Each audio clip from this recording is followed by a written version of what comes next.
Hey everyone, All right. Tom here again, and with another episode of How You Going, sharing stories with Tom. This time we're joined by a mate that I've known probably about 18 months, nearly 2 years now, and that's Shane Sharma. So it's great to have Shane on to have a bit of a chat with us. Again, going through the topics about the common theme of being proud to be you, and as every episode, we start off with asking that question that has changed from being a genuine question about your mates to more of a greeting, and that's so we're going to try and bring that back and ask that question properly. So Shane, how you going, mate? Yeah, good. Thanks, Tommy. How are you, mate?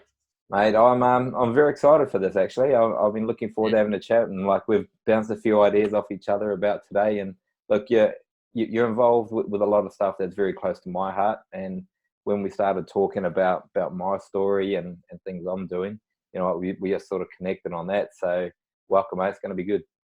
Yeah, mate. No, looking forward to it, mate. I remember very clearly how this whole conversation started with you and and how I remember both of us sitting in the pro shop one day, and you showing me your website, and I was like, wow, this guy's more than just a golfer in the squad or the pennant team or whatever. It's just I was like, this guy's got some massive dreams and ambitions, and pretty much links to what I do for work, and yeah, away we went. I So here appreciate we are. I appreciate it definitely. So we'll get onto the golf stuff. I'm like no doubt, but who we got sitting here, mate? Who's Shane Sharma? Shane Sharma is a 31-year-old male who is in a process, I guess, a never-ending process of trying to find himself, find out a bit about himself, find out the real version of himself. I think um, as I'm sure we'll be talking about, like we've all worn masks and stuff in our time, and I think about the last 12 to 18 months, I'd say, has been a real self-development sort of, that's the buzzword at the moment, but Yeah, self-development sort of, journey, which I'm really excited about and happy to share and yeah, talk to people about. wicked. So you're in Perth now, born and raised in Perth, were you? Yeah, born and raised in Perth. Haven't really left this place, mate. I mean, I've travelled and whatever, but Yeah. other than that, I've pretty much lived here my whole life. Cool. So born in Perth. One of the big things that I know that we're going to get into today, but I'm going to really put it back on you to start off with is those high school years, those development years. Tell us about what high school was like for you, mate. Yeah, mate. High school. So, I went to a Catholic private school. So, and as soon as I say that, people go, "Oh, yeah, privileged kid," blah blah blah.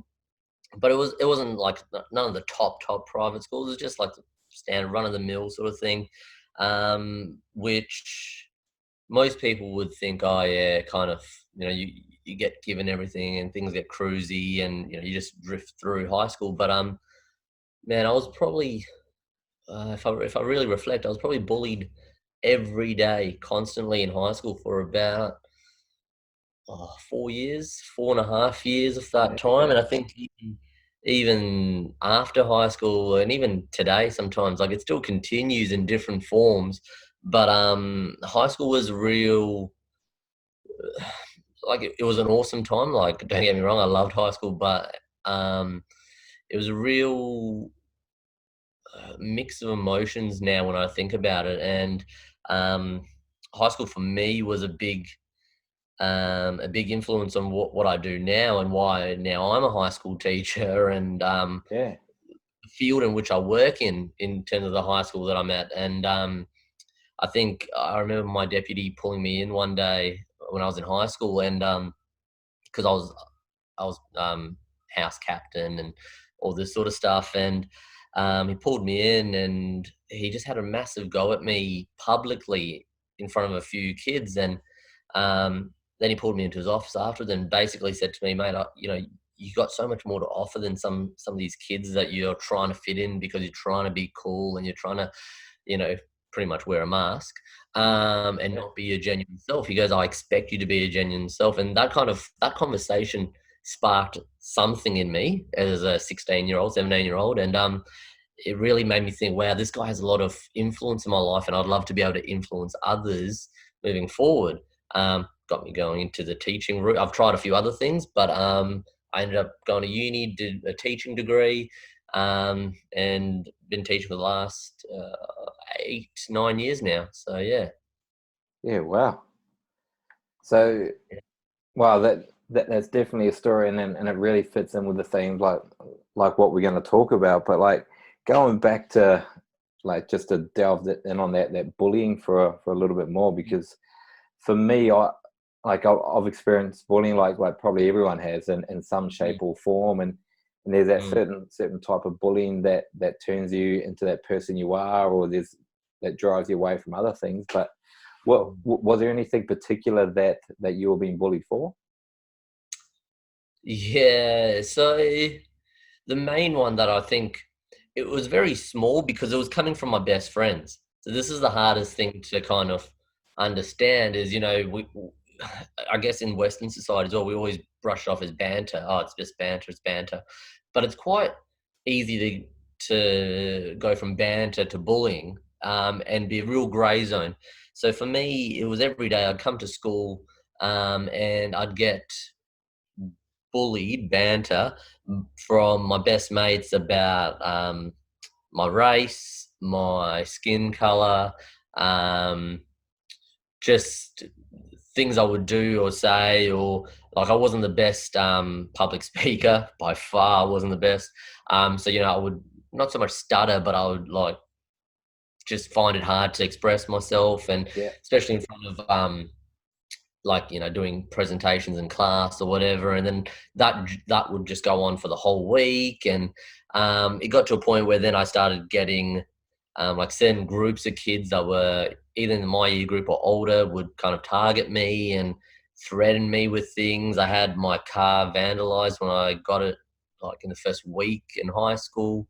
um, a whole bunch of things, and I guess a lot of it was just small stuff, like and I say small stuff, but I mean it affected me after oh 4 mate, years. But yeah, totally understand it. I mean, like people would just say, "Oh," like I've grown up in a strong Catholic family, and everyone knew that. But then they would just call me like, "Oh, you look Indian, so then you must be Hindu," and you would get all like, then you get all these like just jokes about gods with 8 arms and all this sort of stuff. Yeah, yeah, And I'm going, and everyone knew that I was like, both my parents strong Catholics, and all that sort of stuff. And I'm just like I knew, if I think about it now, I was like, I wouldn't have cared. Like it doesn't bother me. You could call me, as you know, Tommy. Like yeah, people call me a bunch of things, and I kind of take it in my stride.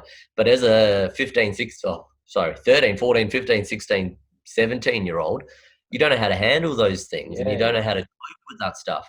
And it kind of led from there, and then the idea of never being good enough around my peers, my friends, that went into high school, into uni life, probably into my work environment, because I'm a phys ed teacher by trade. So you can only imagine how competitive and jock like, if you want to use some of these yeah, yeah, terms, jock like everyone is. Um, so yeah, just continued until I kind of developed some really bad habits, in terms of anger and just yeah, things I weren't proud of. Um, and I was like, nah, something had to give, and it started to affect my relationships with my partners, um, like a whole bunch, my family, a whole bunch of yeah, things, myself more so. yeah. And then I was like, something needs to give, and I needed to work on it. So yeah, started speaking out, seeking help, and here we are. Yeah, wow, mate. Like, thank you for sharing that first off. And you know what, this is exactly why having these chats, finding out a little bit more about you, and like we've actually had these conversations about these things. And I just want to go back and touch on a couple of things you said there, because it that bullying and banter, and like, yeah, it is ingrained into our culture, and you know what, we do enjoy it, and like we do enjoy giving each other a bit of stick. And but as that person who's finding himself in at school, and wanting to be part of everything, wanting to fit in. Like if you're told Yeah, something day in, day out, over and over again, that perception then becomes your reality. And so it doesn't matter if yeah, people are doing it. definitely start to believe it. Yeah, You exactly definitely right. start to believe this. But I guess that whole like the religion stuff never really got to me that much. But it was more the not being good enough, can't fit in, always feeling like you're the the black Yeah. sheep of the group, Yeah. all that sort of stuff, mate. Like it Oh, by all literally. means. I laugh it off now, but back then I was so angry. I was just Yeah. boiling up. So And then what's a natural reaction for that? And this, I'm sure you must see this day in, day out, like at work and with the kids at school. And I know a few people that I've spoken to, even like at uni age and things like that, is that people then change to fit in and wear that mask to be what they think other people want them to be. yeah, exactly. So I guess once I left high school, I was a little bit all over the place. Like, just wanted to go out, party, all that sort of stuff, like most people want to do, Yep. which was fine. I started going to uni, and at first I didn't even know what I was doing at uni, so I tried doing like a computer science degree for 6 months, and I was like, this is not me. And then I started doing psychology, which in hindsight, I wish I continued, or I wish maybe now I go back. Yep. But at that time, I was 19, and I was like, this is too much theory, and what is all this theories? Like, I don't care about Yep. any of that right now. So left that, and then I was like, oh, you know what? I'm just going to do sports science. I love sport. Started doing sports science, and then I picked up a teaching degree with it, and Yep. did 4 years both. At that time, because I was doing sports science, I met a whole bunch of mates. One being my pretty much one of my best mates now, um, who were elite athletes. Like my best mate that I'm referring to, he was playing for Perth Glory at that time, Mhm. or trialing for them. A couple of the other boys were playing like really high level state league soccer. We had guys playing for um, like AFL, like sorry, Waffle, like for Subi and stuff. Yep. I had all these elite guys around me, and then they would say, "Oh, so what sport do you play?" And I'm like, "Oh, golf." Like, that's a cool sport. Yeah. and, and then they would ask me like, "Oh, what level are you at?" And I reckon I went through about a year or two of just lying, like just Yep. saying crap, because like I just was like, shit, if I don't fit in with these guys, I'm just gonna be like he must think he's just some average public golfer. Yep. So yeah, I started lying, and I remember one day I wore one of my mates like state team, state schoolboy's jacket, and I was like, hang on a sec. Now you don't pretend like this is yours. I was kind of the start of all of this. It's like, hang on, Yep. don't pretend this is yours. You're not, try and be who you are. Don't try and be someone else. Um, but that was and it still is hard for me now because I hang around and I'm involved in such elitism of sporting people and stuff that it's really hard sometimes to go, you know what, you're not at their level, but that's okay. And Yeah. that's really difficult to kind of sit down and go, that's okay that you're not an elite golfer or an elite whatever sports person.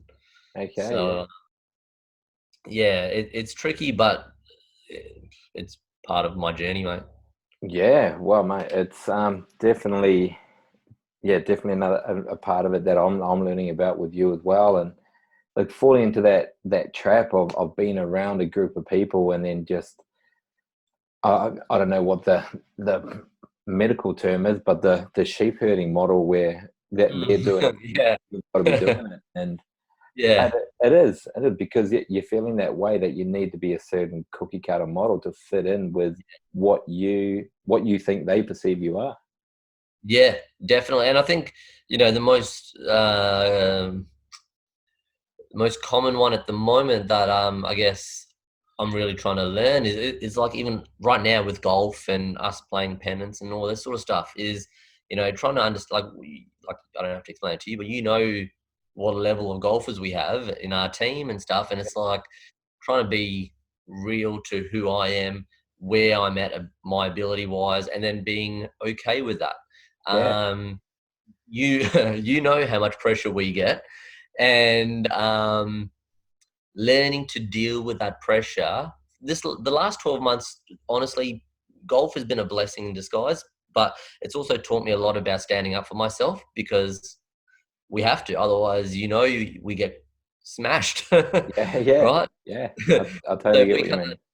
yeah, if we can't stand up for ourselves and kind of go, this is who I am, I need to put my family first, or my other commitments that I might have, work or whatever, first, we'll get smashed. And the thing Yeah. is, I'm okay with getting smashed as long as my values and beliefs I'm holding true to them. Yeah. So that's, I guess, mate, it's a learning curve, and I think we're all going through it. But I can kind of hold my head up high and be proud of who I have become or becoming, because it's not easy at times. And you nailed it there. It's not easy, and it's so easy for us just to slip into those old, I think you used a word before, labels, and into those bad habits, just so that Mm, we can take the easy road.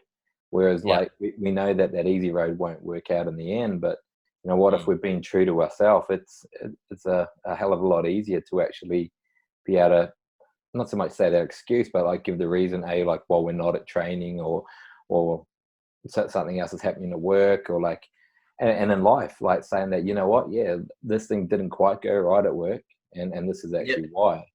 And Yep. when we start covering that up with things that aren't really us, is, yeah, that's when those waters do get muddled. So And the thing is, like, for me, I've learned, like, you can cover things up um, for years. Some people do it for their lifetime, yep. but at some point, you're gonna get to a stage where it's just like, who the hell am I? Like, Yeah. I don't even know anymore um, who I've become, and all that sort of stuff, and it just gets so um, overwhelming and complex that you're like, hang on, I don't even know, what did I say to that person last time as opposed to now, and what am I meant to say? So yeah, it just gets, it's hard, mate. It gets real hard if you don't start to reflect and think, what are your beliefs and values and goals and stuff. It gets Yeah, real exactly. And that really focuses back in on why I'm doing this, and why I'm Mm, talking. So people, I'm having chats with people like you that I know personally, that I've known across my vast network. And a friend of mine that I've only known for about a year actually sent me a message last night, and actually saying, do you know how many people or contacts you've got on Facebook? And so I stopped and actually had a look, and I couldn't quite believe the number. But and then I actually sat down for a second. I actually went through these contacts, and mm, I was looking, and I'm like, I've actually got a story and a connection with each of these people. And that mm, actually, that made me feel really good. And this morning when I was sitting down and just making a couple of notes about like what we're going to talk about and things like that, I mm. looked back and I said, how many of those people actually know the person I am now, and the person that I've been able to actually look myself in the mirror and fall in love with? Because Yeah, until probably, and I'm saying probably even 4 or 5 years ago, not even that long, I couldn't say that. And I wore this mask for so long, and I was yeah, just a different person to so many different people. And yeah. it's this is my avenue as well. And so chatting Mm. with everyone about their story has given me this avenue to actually share my story with those other people, and actually, yeah, be really confident in myself for being me again. So yeah, Yeah. thanks for coming on. Yeah, no, not at all, man. And I think that's how we start to, um, if we use broad terms, that's how we start to normalize mental health. Is going, oh, okay, um, Tommy's got a story, Sharma has a story, Bob has a story. Like, everyone's kind of got their story, and um, it's not always sunshine and rainbows. Because, yeah, working Yeah. with kids, I can tell you firsthand that they do think 14, 15-year-olds do think that their life is traumatic right now. And some of them are. Some of them do have some stuff going on. But, in general terms, they think, oh, some of this stuff's really difficult and stuff, and they're just not prepared for what's going to happen afterwards. They don't know what life is really like, and I get worried when I see some of these kids leave school before year 12, or even at year 12, graduation, they leave, and I'll go, oh man, like I really hope they switch on, or someone is able to connect with them quickly, because I worry about where um, where they could end up, Yeah, whether that be physically or mentally or whatever. yeah.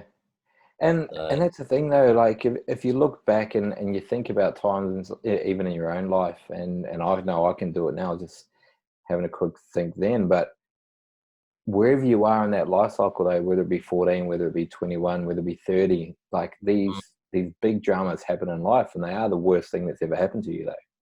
And then yeah, so actually learning and getting building blocks to recover and build that resilience up. yeah, and, 100%. and yeah, teaching, like I know for me, for example, when I was going through this whole depression and becoming aware of what these issues had been in my past, that yeah, I look for an outlet to actually normalize it, to see that other people had gone through this stuff, and I wasn't the only one on earth thinking that, having these crazy thoughts in my head, and I couldn't find anything like that. I really struggled, and you know, you hear these Beyond Blue and Lifeline, which do amazing jobs, and I have used them, I've used them both, but then Mm, you hear them, but it wasn't quite real. It was a phone yeah, number. It was a a chat to someone, but it wasn't quite real. And that's why I want to share these stories and actually say, you know what, there are people going through this. You're yeah, 14. I understand that this is the worst thing that's ever happened to you. Like this, it will get better, but you need to put these resilience models in place to be you. yeah, for sure, for sure. I remember um, there was a point in my journey, I guess, Yeah. that I I felt so alone, and it's weird because I haven't shared this with anyone, so this is a bit random to talk about right now, I guess. But Yeah. um, I um, I was so low, and I didn't know what to do, and I was pretty much living by myself, and I kept hearing about these like um, Lifeline and stuff like that. So I gave Lifeline a call, and I started speaking, and I think within a couple of minutes, I was like, this is rubbish, only because I'm speaking to someone, and this was the thought process I had in my head. I'm speaking to someone who I don't know, who this is their job. So I'm speaking to someone who's getting paid to listen to this, and who knows if they actually care or not. And I think probably 3 4 minutes in, I just hung up on the conversation. I'm pretty sure now I know that that's not really the case, and that's not true. And obviously the counselors and all that sort of stuff. But at that time, I was just like, because I can't relate to this person, I don't know this person, it's not as powerful. Now I know they're big agencies. Yeah. I use Right. Blue and BU and stuff like that all the time at work. Giving support to kids and stuff like that. But and I guess in some way, shape, or form, I'm like a unprofessional counselor, being in charge of the year 12 cohort, and case managing 212 kids in year 12. So, and I know these kids inside out, back to front, social, emotional, mental health. I know it all with these kids. So I speak to them, and I give out these numbers, these we call them crisis numbers, and they always say to me, "Oh, Bashama, like I spoke to the guy at Headspace, and I gave him a call, but it's not as good as speaking to you." And it's only since, I guess, you and I had this chat, and exactly what you just said, it all clicks, and it makes sense that there's a relationship between talking to someone that you know or have some idea about, and talking to no one, like you don't actually know that person. And when we chat, like you and I, Tommy, and then this goes out to people, and if it's on my socials or your socials, they know us, they're going to go, oh, I know Shane, and I don't see him like that normally, but he's gone through stuff, and that makes it okay. And same with you. And then, they might want to open up to me, or they might want to open up to someone else, whoever, but it gets the ball rolling. And I think that's where the power is, rather than saying, speak to a random, which is still powerful, but there's more power, I think, It in creates speaking that to. option. Yeah, you're Yeah. right though, because it does. Because for some people, you're right. Like that they need that ambiguity. Yeah. Ambiguity. There you go. I shouldn't try to use these big words. Yeah. And so talking to somebody that's so close to them Yeah. is even more terrifying. And then getting that Yeah. complete random who doesn't know them, who they can actually upload on, can be an amazing True. resource. But I just want people to know that there's another side as well. Like I've never said that I'm a doctor. I've never said that I'm an expert in this field at all. Yeah. Like Yeah. For sure. Me neither. all I can do is share my story, and Yeah. that's what's amazing. And Yeah. actually having a platform to do it, and actually hopefully reach some people it's great. Yeah. So, like, 100%. so Right. moving from that, like around like the mental wellness you're talking about, you've talked about who you were growing up, like some of the things there, playing golf. So Mm. today, and I know you, so I've seen this, but I would say you've still got two hats on. I would say you're Sharma at school and maybe Sharma at Yeah. home or Sharma out. Like, what are your thoughts Yeah. on that? Um, the Sharma theory is what I've called it now. The Sharma theory is a good one, and I love Sharma. Like I love him because I love his story. I love the process that he's been through.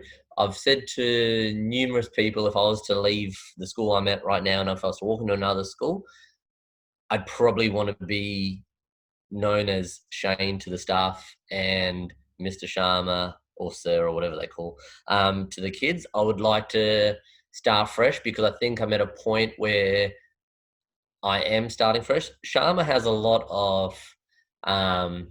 a lot of banter, a lot of funny, take the piss, but also will give it out, like um, Yeah. and Sharma will always be with me. I think and like you said, exactly right. Two hats. Yeah, that's a nail on the head. Like Sharma will be with me on the golf course for sure. Right. Like there's no seriousness when we play.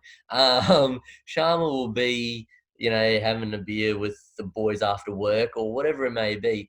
But I think what has been lost in the Sharma is the the seriousness sometimes that needs to come across. The seriousness of um, going through some tough mental health stuff and sometimes continuing to go through it. It's really hard to say to people, um, my anxiety's playing up today. Really hard when you're known as the staff clown out of 150 staff members, right? Or like anything like Yeah. that. People are like, what do you mean anxiety's playing up? Like, just laugh it off. Or like, just go for a run, like, because you're a phys editor. So run off. Yes, you get those endorphins and all that sort of stuff real quick. But like we know, some of this stuff's bigger than just a 5-10 minute thing. Yeah, Um, definitely. so you wake up some days and you're not feeling too good, and you don't know why, and then you get to work and they're like, oh, what's wrong, Shams? Come on, Sham, be yourself, or you snap. That's a common one for me. Like I snap, and people are like, oh, what the hell, like, and it's because they only know the Sharma clown, the Sharma theories, that they can't relate, they can't understand, and it's hard to change. Like I say to people all the time these days, perception is reality, and my perception with the tagline, like Sharma tag, is fun, banter, jovial, um, extrovert. When the Shane Sharma would probably be not so extroverted, overthinker, perfectionist, which then means, because we know that's not a real thing, so then means gets nothing done, stress. Those are real things that I live with on a daily basis. But that's only only maybe 20% off the Sharma story, but more like 70% off the Shane Sharma story. Yeah, yeah. So Mate, yeah, I totally get that, and thanks for opening up and sharing that, because you're right. Like, the thing is that the Shane has created the Sharma, and the Sharma's created mm, the Shane, and it is mm, all you. and yeah, and finding, like, you're on that journey to find it, and like we've spoken about it, and yeah, you know what, it that you I think you nailed it there. What that perception is reality, and it's yeah, yeah, what we perceive, people perceive that we are, and then all of a yeah, sudden we're putting this mask on to keep that perception that people have of us, or yeah, at least what we think they have of us anyway. Because at the end of the day, like, hey, they're all too busy to be thinking about us all day, but yeah, we just think that they exactly, are. They've got exactly. the same thoughts that we do going through your head. So Exactly right, mate. Exactly, and that's the thing, especially like from like our background, we play sport, we love a beer, we have a big group, like social group. We're quite sociable people, so all these sorts of things really kind of go against the term having a mental health issue. They kind of they don't go hand in hand. Like I always reflect on when I was in high school when we would say, "Oh, not the emo kids. Oh, the emo kids." And, you know, what is an emo kid? Oh, it's an emotional kid. Oh, okay. So if we put it into today's context, oh, it's a kid that might be trying to express themselves through emotions, which is that a bad thing? I don't know. Like, do yeah, you know what I mean? Like, is it bad exactly. that right? Like, I don't know. I don't think so, but that's taken a long journey to get to that point. Yep. Whereas you asked me that 5 years ago and I was said like, "Fuck no, I'm not crying." Yeah. But now it's like it kind of releases built up pain, and I rather do that than build it up for another 5 years and then go nuts. Yep. Yep. So, yeah. 100%. And then finding out those releases and those outlets, as one of the other boys, Darren, kept on talking about, finding that outlet that's Mm. actually a positive, not just as a way of actually exploding and blowing up. And Yeah, you were definitely. saying just before about the anger and the angst and the worry and the anxiety that was causing. Because, like, for you, you'd be going in and you couldn't be yourself, because yourself was like, come on, guys, like, I need someone to bounce this off today. I'm really struggling a bit. Whereas all you're Mm. thinking is, oh, they're going to tell me to go for a run. They're going to tell me this. I can't tell them. And Mm. straight away, Yeah. that just multiplies and multiplies. Yeah, and I think for me, like, that's where, because I was always a small, scrawny little kid, um, and stuff like that. So that's where I started introducing, in terms of getting my outlet and finding my fix and trying to become this real man sort of thing. Yeah. I found the gym, Yep. and I started going to the gym with my mates. I started learning a few things. That's when I started doing a sports science degree as well. So the knowledge came in as well, and all these sorts of things were happening, and I was just like, okay, this is good. This feeling, this nice fuzzy warm feelings of strong muscles and getting bigger and all these things. They're good, but then it wasn't enough. So then you start going, okay, what else can I do to kind of put a mask on? Oh, okay, I'll go work in the nightclub industry. I'll go DJ. I'll go, as many I'll go out as much as I can. I remember there was stages in my life where I was going out Wednesday, Thursday, Friday, Saturday, Sunday, and yeah, maybe sometimes Monday for yeah. Tuesday was, sorry, not Monday. Tuesday was backpacker night. Yeah, Tuesday, and I'm just like if I think about it now, I don't even know how my body coped. Yeah. Like, I don't even know Yeah. how. You know what I mean? But like I was just trying to be this cool kid, fit into all these stereotypes that aren't me. Yep. Um, and yeah, it kind of just got toxic and more and more. And talking about outlets, I found, okay, gym's good, but here we are in 2020 with the world doing the world things, and gyms are closed. So shit, what am I going to do? And this has Yeah. been really hard. This is my latest one. This has been really difficult because my two biggest outlets have now gone under, the gym and the golf course. They're both closed right now, Yeah. and it's tricky.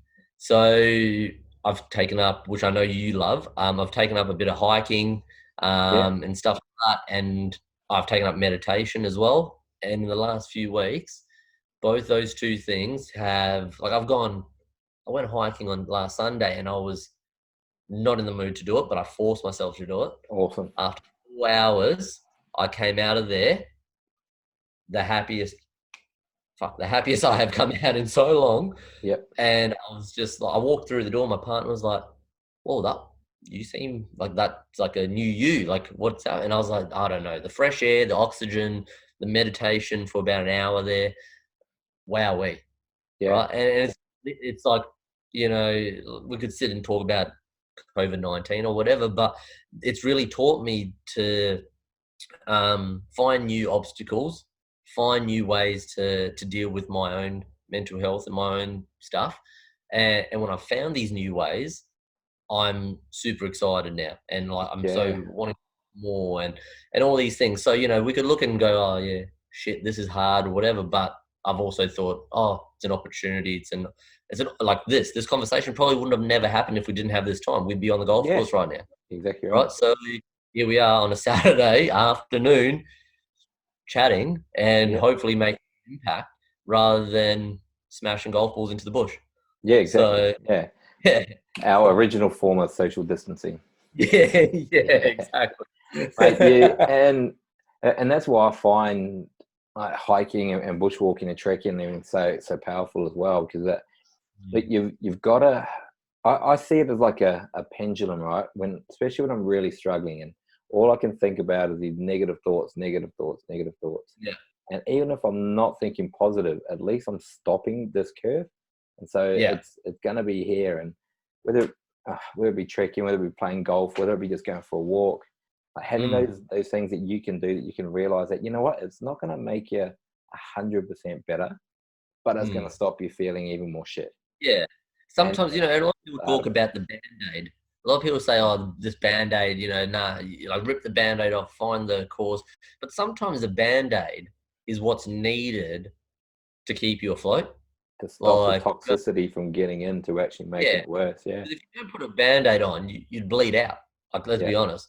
If something happened, you're rushing to the hospital, you're probably not just going to let it bleed out. You're going to put a Band-Aid or put some pressure on it and then get to the hospital, get the help.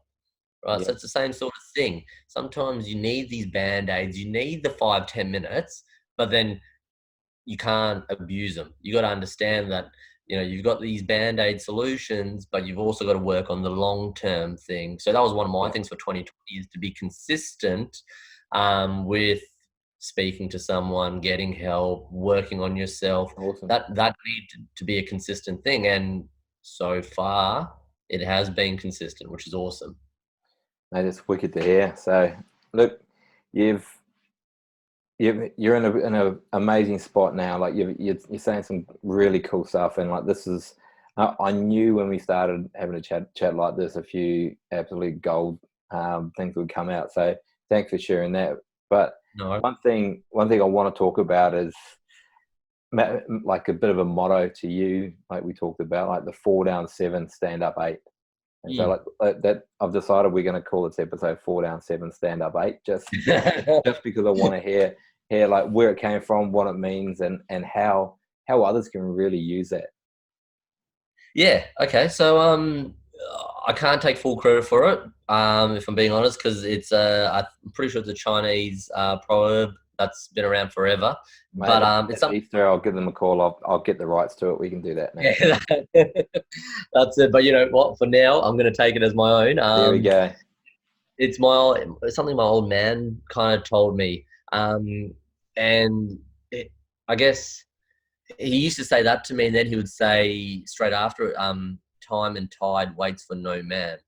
And I guess the way I've taken it into my life was, I'm not I've never ever been someone that's been gifted with talent, or gifted. Like, I'm sure I am gifted in some way, but it wasn't in the realms that I was hoping. So it wasn't like in a sporting field or at uni academically or anything like that. But you know, I have a very strong work ethic when I put my head into something. Like, I want to succeed. I want to make things work. I'll do anything really. And I can hold my head up high with that. And that's fall down 7, stand up 8. Kind of, to me now, is about all the failures that I've been through, and how they've brought me to this point in my life, and how I use them now as stories with the kids. So when I'm talking to the kids and they're expressing how they're feeling, and I try and normalize their feelings by saying, you know what, when I was 15, 16, whatever, I went through something similar. And because I've had so many of these falls, I can share that with them, Yep. and they go, "Oh, The but power of the Sharma, story. yeah, like Yep. Sharma, but you're okay now." And I'm like, "Exactly." So, "Oh, Sharma, you didn't get, um, oh, like, wow, when you were doing your ATAR is what they call it now, but like when you're doing your TE, a couple of weeks before that, your dad had a heart attack. Yep. And you still went to uni. Yep. And you got a job. Yep. And you're a great teacher. Yeah, well, here we are. Right. So, like, there's so many things, so many roadblocks that I've had, so many, way more than 7. But, it's just about bouncing back, bouncing back. And anyone that knows me knows that I hold my dad at the highest regard. He is my superhero. So anything that he said to me, or anything that he tells me, I kind of, more so now, take it on board. But I remember that stuck with me when I was on the golf course one day and I was struggling. And Dad said to me, he goes, "Just got to keep going, just keep going. You fall down 7, you stand up 8," and stuff like that. And Yep. yeah, that's really been something that's imprinted in my head. Awesome. I love it. I love it. And I had a thought about what I took from that, and then you've just gone and taken it to another level. So that's awesome.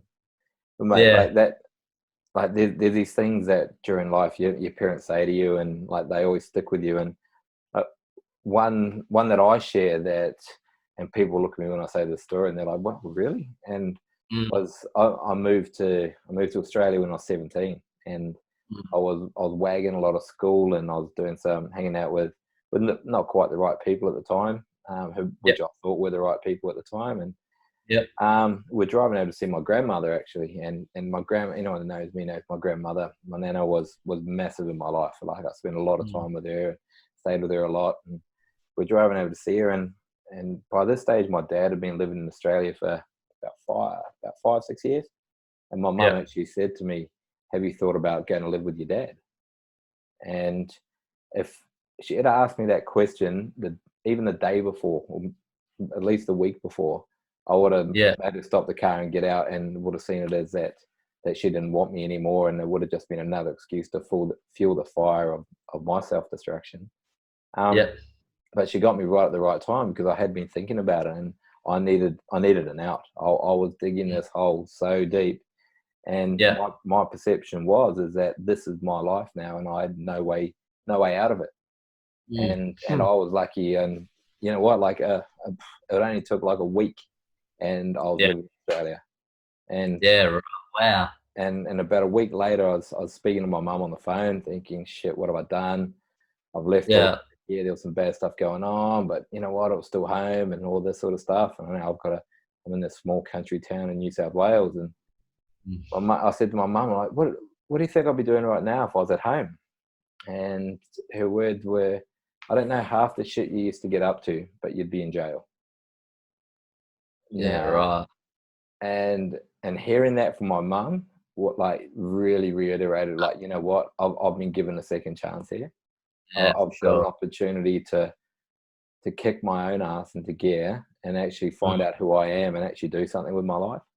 And yeah, and that was the tipping point for me. Like, I was 17. I'd gone from, yeah, being involved with all these wrong things, and now in a town where it was just completely different to what I'd grown up in. Yeah. I grew up where I was pretty much the minority because I had light skin, to a place. I went to a high school where I gave one of the Indigenous boys, I gave him a cigarette, and Mm. I almost got ostracized for not just talking to an Aboriginal person, but giving someone a Oh, cigarette. yeah. Okay. And then so Yeah. I was like in such a different world, but I'm like, oh, this is me now. And Yeah. so yeah, Yeah. I totally understand Yeah. having those No, meanings. and I can very much relate to what you're saying. Like, you have these moments sometimes where the game changes. That's kind of what I say. You know, the game changes. Um, I can think of so many where, you know, like, you don't realize at the time. Like, I'm Yeah. sure you never realized when you made the decision to move over, like, you know, what an impact that would have on you. Oh, 100%. Think of so many moments where, like, you know, dad said something to me, or we were doing something together, and it's just like, oh, that's like, you know, like, now when I say something, my partner goes, God, you sound like your dad, or Yeah. whatever it is. And I'm like, yeah, that's because he said it when I was like this, and I like, the story just comes back. Yeah. So, and you're like, oh wow, hang on, this is so, like, it's ingrained in you, you know, and it means something to you. And yeah, like I said, it's a game changer. So Yeah. We listen. yeah, yeah, I, exactly. we could keep chatting all day, but like, I just want to bring it back in and like just say, thank you so much for sharing the story. Like it's been No wicked worries, mate. in a yarn. Yeah. But the underlying theme of why I'm doing this is promoting that message at being proud of being you. Now, Yep. like we've touched on it, and like we've talked a lot about it today, and a lot of people don't realize that when I'm saying being proud to be you, it's not about going out and creating this new person or anything. It's actually being proud of who that person is looking at you in the mirror. And I Mm. said something on one of the chats with the boys the other day, and Mandy actually brought it up with me after. She goes, "Look, that was a really great saying, but it was all about being the best version of yourself." Yep. And Yep. for me, I take that as just working on yourself, like to be the best. But the way that Mandy took it, which I found really interesting, was she goes, "Well, why is there more than one version?" And it goes against everything that we're actually saying is being proud of being you. And so I've that never thought of that. yeah, exactly right, man. And that's it. Like that's just the perception of what people can have about exactly the same sentence. And she Yeah, wasn't right. in a negative way or anything like that. That's just the way it came across to her. So I thank her for giving me that chat. Yes. So I just want to kind of quickly ask someone. Yeah. So the way that you took that was like, there's more than one version of yourselves that Yeah. you're working on, or No, but she took it as if there's more than one version of you. No, why should there be more than one version of you? There should just be you, oh yeah, okay. and you Yep. should be the Yeah, best you. yeah. But then by Just putting in the word version, like we go to, yeah, like we think of like updating your phone to be version 2.0. yeah, yeah, And so it is yeah, working on yourself, which is yeah, where I was going with it. But yeah, she just heard that word version. I'm like, yeah, it's interesting. And yeah, where I was trying to really influence the word yourself and you yeah. and that. And Yeah, because like, we hear that saying all the time, like, in self-development books, videos, yeah, podcasts, whatever it is, you know, working on you, being the best version of you. So I guess just by like nature, I think of the exact same way you think of it. But it's amazing how some people, that word version, and like, you yeah, know, when you're describing that, I was thinking about it, like, just off the top of my head, and I was like, you know, back in 97 or something, we thought Windows 95 was the best thing.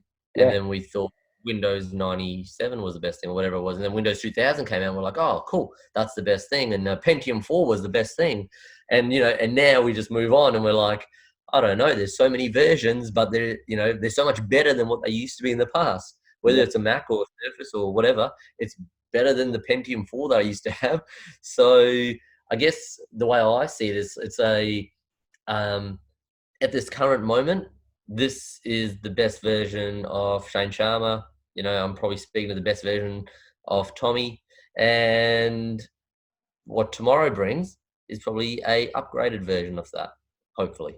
I like it. And and knowing that there'll always be not always like because that sounds bad, but the opportunity to upgrade, but the opportunity to work on you. I think we take the message I like to send out to people is to make sure you take that opportunity. If we're going to use software terms, let's take that opportunity to update your software, not just your hardware. Let's say, Yeah. right? Okay. Oof. I mean, like, yeah, because that's something we do. You know, for me personally, updating hardware and whether it's wearing the best shoes, tops, clothing, whatever, or you know, going to the gym, etc. That's hardware stuff. But updating the software inside, I think we all know that if we don't update our phone and we have an awesome hardware, an awesome case, doesn't mean anything. Yeah. So It runs slower, gets clogged. That's probably a good one to run with. Mate, look, yeah. Apple, if if you want to send us some new phones and everything like that as a sponsorship, Yeah, all good. Please help us here. Sign us up. It's all good. Well, mate, so the perfect segue into wrapping this up. So one tip of being proud of being you, what would it be? One tip would be, I guess, reflection. That's the biggest thing I can suggest to people. It's the biggest thing I say to my kids that I help, is take the time to reflect, whether that be writing, journaling, meditating, just sitting by yourself, sitting in a park, running, whatever it is, going to the gym. But when you're doing whatever those things you are that you're doing, really reflect on, are you happy? Do you like who you are? And if the answer is yes, awesome. If the answer is no, that's okay too. It's not all doom and gloom. That's okay. But then try and work out, okay, what do I need to change? Sometimes it's not a quick solution, and sometimes you can't fix it. That's something I had to learn as well. You can't always fix everything. Yeah. But you know, at least if you start to reflect, and I learned this through teaching. This was the big teaching thing for me that I started to implement throughout life. Was, okay, if I'm reflecting on my lessons that I'm giving to the kids, and you know they're getting better and better each day, then what if I did this in a bigger scale? What if I did this in life? What if I did this on the golf course? What if I did this in the gym, etc., etc. And yeah, reflection has been a massive tool for me. Awesome. So yeah, that's awesome, mate. That's a tip on reflection. Hey, it's like that old I'm going to say it's a Chinese proverb or Chinese saying, but you can only eat an elephant one mouthful at a time. So exactly right. Yeah. Exactly right. I'm sure that was Confucius or something like that saying it. That would have been, yeah, they all are normally. Yeah, that's it. Well, mate, look, I really appreciate you coming on, having a chat, being open and honest with me, with us. Yeah. Like the plan is to get this out to anybody and everyone who just wants to hear stories. And you know what? It's the whole premise of me doing this is to share stories, just to show that, you know what, it's okay to be vulnerable. But yeah, the biggest asset, you called it reflection, but it's working on yourself and actually setting those goals, getting to that point. So we'll stick with the tag phrase 4 down 7, stand up 8, because that's phenomenal. I really do like that. And you know what, mate, just to sign off, thank you for being here with us. No worries. Words or anything like that to wrap us up? No, just, I guess if this goes out to one person and one person listens to it, or if millions of people listen to it, I guess like I said, the biggest thing is just to reflect, be honest, and know that it's okay to not always be okay. Like that's what it is. And we're normal Joe Blows, just trying to be better versions of ourselves, better software packages of ourselves. Better software packages. Awesome, mate. Well, thanks very much on that. We'll leave it there, and no worries, look forward to chatting to you soon, mate. No worries. Thanks, mate. Have a good one. Yeah.